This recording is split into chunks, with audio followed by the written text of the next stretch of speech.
So in his final speech on April 3rd, 1968, famously titled, "I've Been to the Mountaintop," the Reverend Dr. Martin Luther King Jr. Commended the audience to, and I quote, "develop a kind of dangerous unselfishness." And using the story of the Good Samaritan as a backdrop, King went on to illustrate how fear for one's own personal well-being could convince even the best of people to run away from the stranger lying bleeding to death on the roadside. Passers-by were thinking, if I stop to help this person in need, what will happen to me? Will I too get robbed and beaten? But King said that the question that they should have been asking is, if I do not stop to help this person, what will happen to him? Dangerous unselfishness. And some of us might, in fact, stop to help, but why? Psychologists and philosophers might explain it as a case of what we call enlightened self-interest. This is a brand of ethics that says that there's an element of selfishness in everything we do. For example, we help the bleeding stranger on the roadside, not just because it's the right thing to do, but also because it makes us feel good inside. Enlightened self-interest is sometimes used in conjunction with another of Dr. King's quotes, or should I say misquotes. I'm sure you're all familiar with this one. We've all heard it. An injustice anywhere is a threat to justice everywhere. Now, from this point of view, we might be asking ourselves, if I do not stop to help this bleeding stranger, what will happen to me? Do I become, say, less of a human by not helping? But King doesn't offer any support for the enlightened self-interest theory. It's critical to note that, we'll look at his quote again, an injustice anywhere is a threat to justice everywhere. Unfortunately, history's proven that in the face of injustice, those in positions of privilege often use that privilege to exempt themselves from the scourge of injustice. So in that sense, an injustice anywhere may be a threat to justice everywhere, but certainly not a guarantee. So King, recognizing that self-interest is categorically unenlightened, challenges us to ask a very different question. We'll look at this question again. The question is, if I do not stop to help this man, this woman, what will happen to him? Dangerous unselfishness. So in that same speech, I've seen the mountaintop, in that same speech, King goes on to say that by accepting this call to dangerous unselfishness, this is what will make America what it ought to be. We have an opportunity to make America a better nation. Hold on to that thought. So my background, as you may have gathered from the forum description, and if you didn't get a chance to read the forum description, my name's Maurice Harris. I am the Diocesan Communications Minister for the Episcopal Church in Vermont.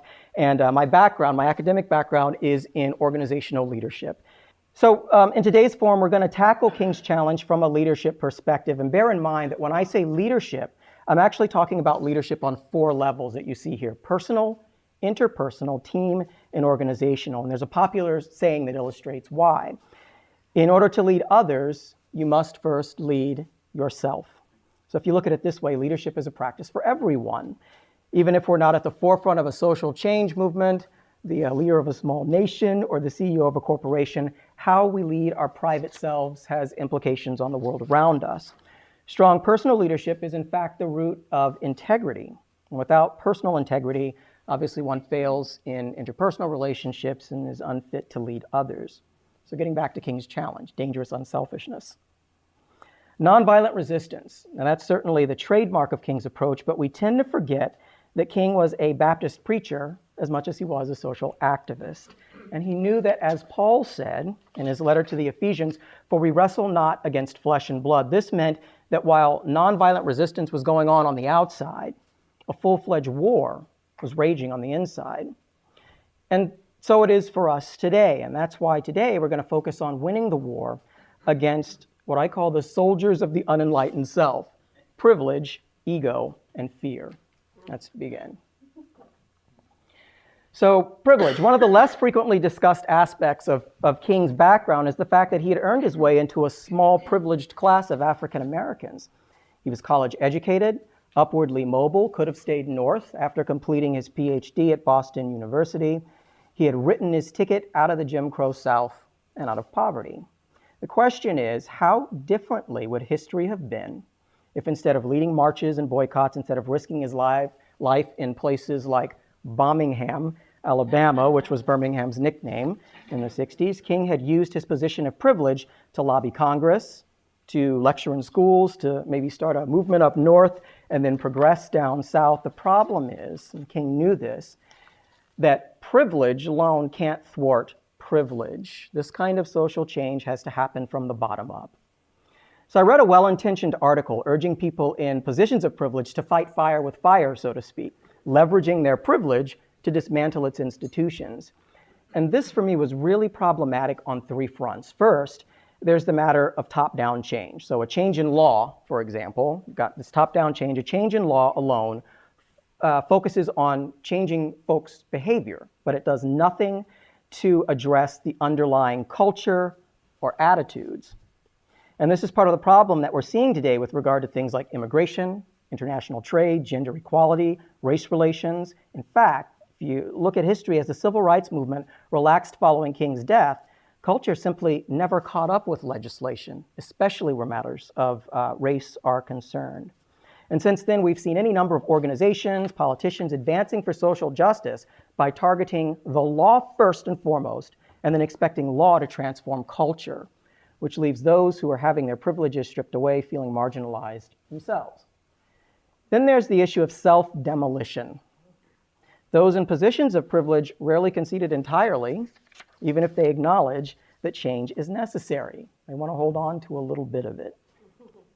And then there's the issue of benevolent ignorance. Those who acknowledge their position of privilege may, in fact, be unaware of the full range of advantages that they're being asked to forfeit, and then you encounter resistance again. So you can see how insidious this enemy, the unenlightened self, can be. He convinces us that we can hold on to our privilege and at the same time use that to chip away at privilege, essentially fighting injustice with injustice.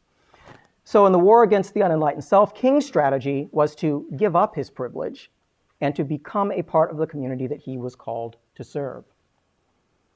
Modern-day civil rights activist Jane Elliott talks about white privilege specifically, but what she says is really true of all forms of privilege, whether it be male privilege, heterosexual privilege, economic privilege. Elliott says that privilege grants us two important freedoms: the freedom to be ignorant and the freedom to deny that we're ignorant. Yeah, so hold on to that thought as well. Now there's a class exercise that so there's a class exercise that I like to do here to sort of illustrate what privilege looks like and also give us some clues into how we might identify privilege in ourselves and overcome it. When we look at this picture, this is the Selma March here. It's a famous photo. To your point, what we see is not just African Americans. We see people of other races too. So maybe I can't be a woman or a Muslim or Syrian refugee, but even if I can't be you, I can show up and march with you. And to your point, this is, for many of us, how we change our seat. So my closing thought on privilege comes from political theorist Jane Sklar, who writes that there's two kinds of injustice. Judith Sklar, who writes that there's two kinds of injustice. She was, the normally unjust man is guilty of unfairness and of actively violating law and custom. The passively unjust man, however, does something else. He's simply indifferent to what goes on around him, especially when he sees fraud and violence. And we know what Jesus had to say about this in Matthew 25:40. Whatever you did for the least of these brothers and sisters of mine, you did for me. So win the war against privilege and change seats. Let's talk about ego. So there's a couple of common myths that I wanted to address in this presentation. The first one was that King always had this clear vision for civil rights and how to attain them.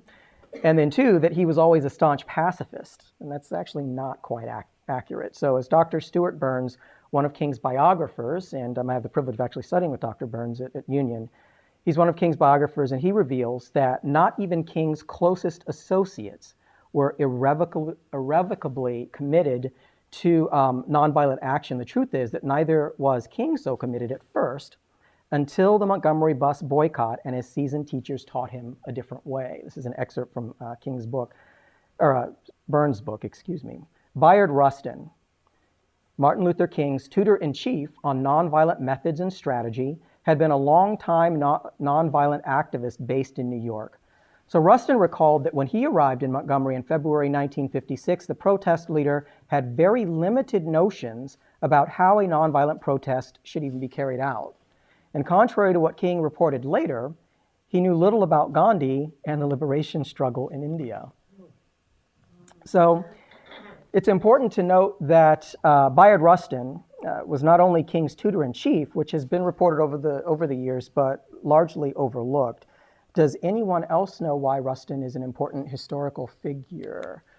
Your hand went very enthusiastically.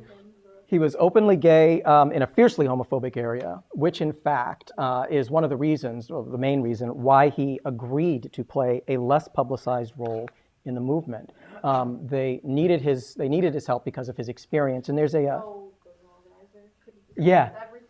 there's a wonderful documentary, called Brother Outsider. This is a snapshot from the website about it. But the point I wanted to make with Bayard was just imagine if you spent your entire career training for a certain role, only to watch someone else with less experience than you get elevated to that position, and then they turn around and they ask you to train that person because you're the one with the experience. But you put yourself aside and you do it well. And this is precisely what Rustin did.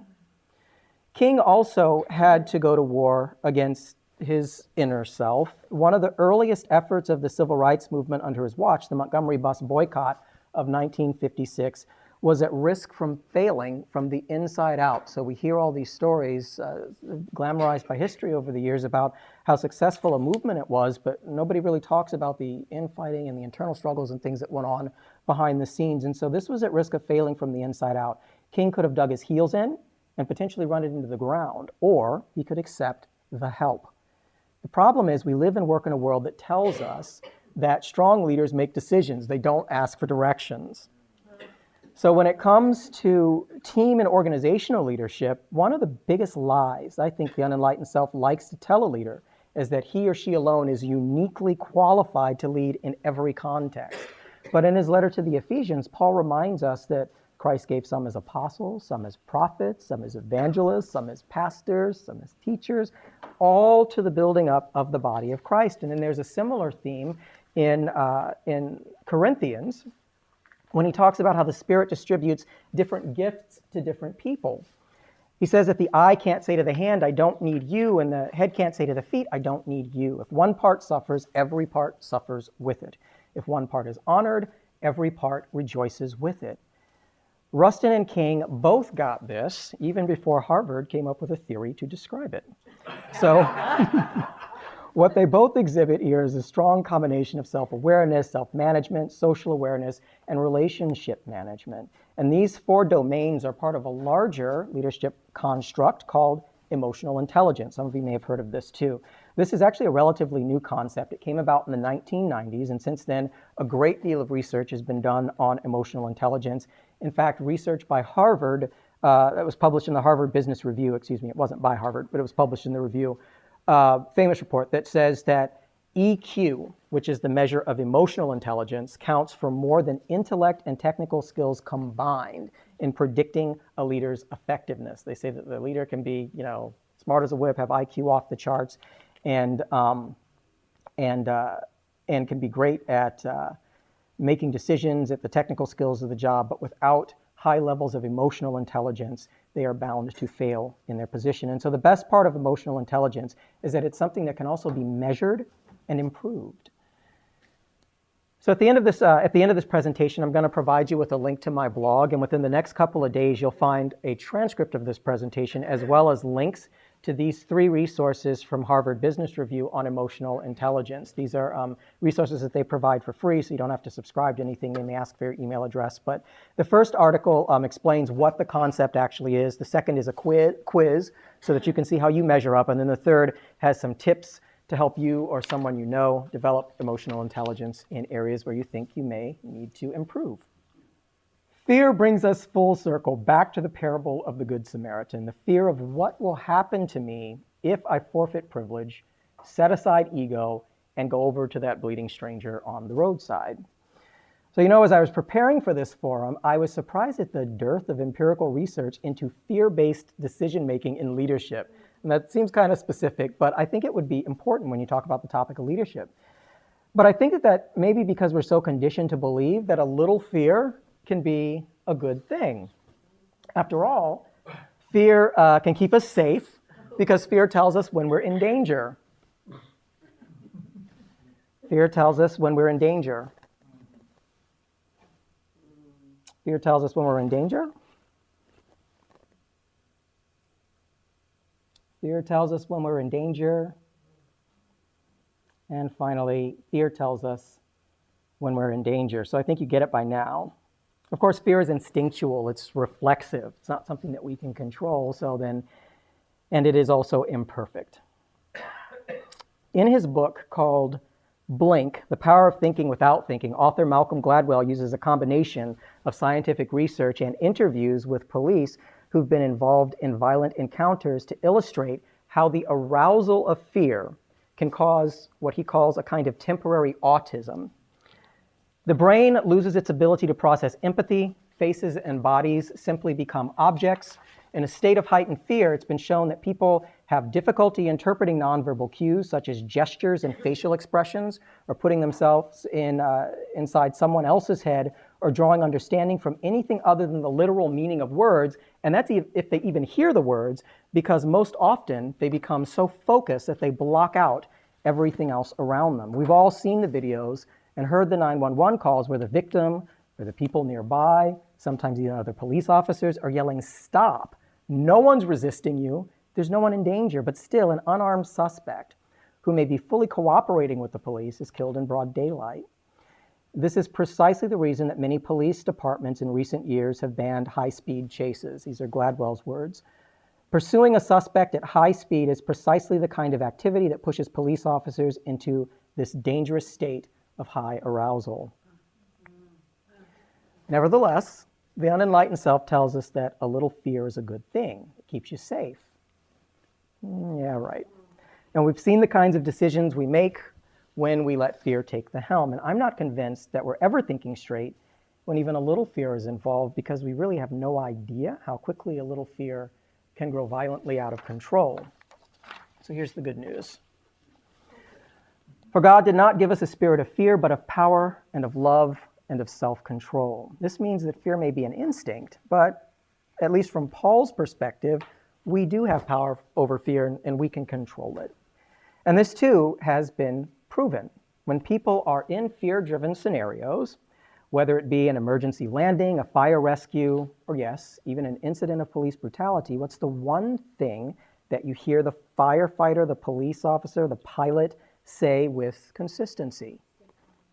They say, "Stay calm." There's another thing. They say, "My training kicked in." We hear that a lot. "My training kicked in." We marvel at the pictures of civil rights activists who stayed in the march even when they were being spit on by lunch counters, attacked by dogs, drowned with fire hoses, beaten, forced into the paddy wagons. I don't know if you can see this picture clearly here, but it's amazing. You see this woman, she just continues to walk. She's got this steadfast look on her face while the dog is right there, and just amid all the violence and chaos, she's still in the march.